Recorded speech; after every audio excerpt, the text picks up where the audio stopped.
মেয়েটি দেখতে ভীষণ কুৎসিত, কিন্তু তবুও সে হয়ে ওঠে এক ধনী উত্তরাধিকারীর স্বপ্নের দেবী। কারণ একটাই, সে প্রতিবার লাইভে মুখোশ পরে আসে, কেউই তার আসল চেহারা দেখেনি।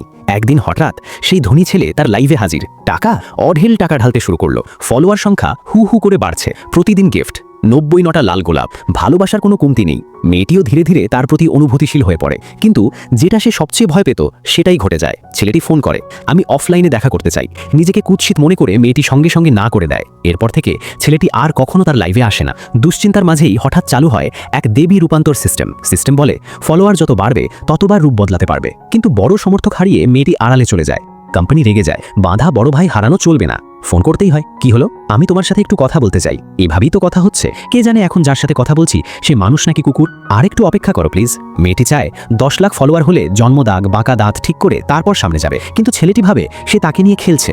রাগে ফোন কেটে দেয়। ভেঙে পড়ে মেয়েটি বাড়ি ফেরে। ঠিক তখনই মেসেজ দিতে গিয়ে থমকে যায় একটা পোস্ট দেখে, রাজকন্যাকে জন্মদিনের শুভেচ্ছা। সবাই জানে এক ধনী কন্যা আর জিয়াং সাহেব ছোটবেলা থেকেই একসাথে।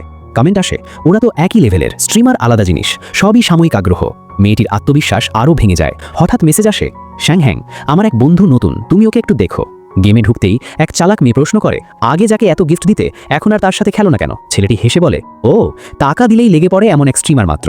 এই এক লাইনে সব পরিষ্কার হয়ে যায়। ঠিক তখনই সিস্টেম জানায় ৩ লাখ ফলোয়ার পূর্ণ, রূপ পরিবর্তনের সুযোগ। আপনি কি চেহারা পরিবর্তন নিশ্চিত করছেন? আমি নিশ্চিত। এক মুহূর্তে বাঁকা দাঁত ঠিক। সে মেসেজ পাঠায়, কিছুদিন পর অবশ্যই দেখা করব। কোম্পানি ফোন করে, আজ থেকে লাইভে পিকে খেলতেই হবে। এই সময় রিপ্লাই আসে, তুমি কি এমন কিছু ভাবছো যে ভুল বোঝো? আমি তো বরং তোমার সাথে দেখা করতে চাই। তুমি নিজেকে কি ভাবো? পরদিন লাইভে পিকে, নতুন ধনী স্ট্রিমারের সাথে। নেটিজেনরা ধরে নেয় সে হারবেই।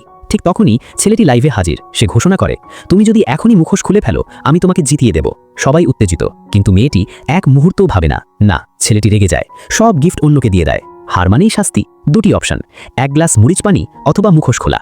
মেয়েটির সিদ্ধান্ত মরিচ পানি। সে খায়, আর সঙ্গে সঙ্গে লাইভ বন্ধ। কিন্তু অবাক করার বিষয়, এই এক লাইভেই ৫ লাখ ফলোয়ার বেড়ে যায়। সিস্টেম আবার চালু। এরপর হঠাৎ তার কুৎসিত ছবি লিক হয়, পুরো নেট দুনিয়া তোলপাড়। ফলোয়ার ১০ লাখ, শেষ রূপান্তর, স্বপ্নের চেহারা। তবুও সে খুশি নয়। ঠিক তখনই আসে বার্ষিক গ্র্যান্ড গালার আমন্ত্রণ। ছেলেটি ভাবে মেয়েটি ইচ্ছে করেই পেছনে লেগে আছে। ফোন করে চিৎকার, তুমি আসলে কি চাও? মেয়েটি শান্ত গলায়, কিছুই না, এটা শুধু আমার কাজ। ছেলেটি ঠাট্টা করে, টাকার জন্যই তো সব, আমি দ্বিগুণ দেব। আমি তোমার টাকা চাই না। ভালো, অপমানিত হতে চাও, এটাই তোমার পছন্দ। পরে পরিচালক ছবি দেখে অবাক হয়ে, এ তো একেবারেই অন্য মানুষ। আমি ন্যান, তাই নাকি? তাই তো, তুমি ভাঙনি। পরিচালক গোপনে ফোন করে, ট্রেন্ড কেন? কুৎসিত মেয়ে খবরটা শীর্ষে তোলো। গ্র্যান্ড গালা লাইভ শুরু। সবাই অপেক্ষায়। মুখোশের নিচে কে? মেয়েটি মঞ্চে ওঠে, সবাইকে শুভেচ্ছা, আমি ইনিয়ান।